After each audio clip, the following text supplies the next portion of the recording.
குடும்ப பிரச்சனையில மனைவியை கொண்டு குக்கர்ல போட்டு வேக வச்சு ஆத்துல வீசியிருக்காரு.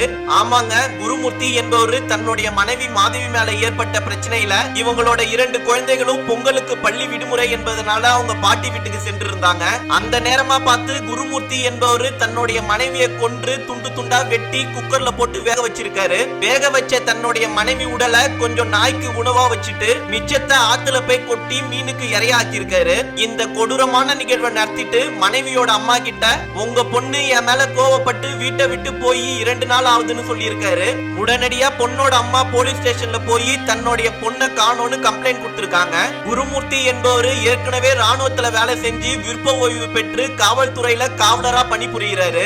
இந்த சூழ்நிலையில கொலை செய்த குருமூர்த்தியும் காவல்துறை கூட இணைந்து கொல்லப்பட்ட தன்னுடைய மனைவியை தேடின்னு இருக்காரு. ஒரு சில நாள் கழித்து தான் காவல்துறையினருக்கும் குருமூர்த்தி என்பவர் மேல சந்தேகம் வருது. உடனடியா காவல்துறையினரும் அந்த தெருவுல உள்ள சிசிடிவி ஆய்வு பண்ணதுல குருமூர்த்தியோட மனைவி மாதவி கடைசியா வீட்டுக்குள்ளதான் போயிருக்காங்க. உடனடியா காவல்துறையினரும் அவங்க பாணியிலேயே குருமூர்த்தியை விசாரிச்சிருக்காங்க. போலீஸோட கிடுக்குப்பிடியான விசாரணையில தன்னுடைய மனைவியை தாமா கொண்டு குக்கர்ல போட்டு வேக வச்சு நாய்க்கு கொஞ்சம் உணவா வச்சு மிச்சத்தை ஆத்துல போட்டு கொட்டி மீனுக்கு இரையாக்கிட்டேன்னு சொல்லியிருக்காரு.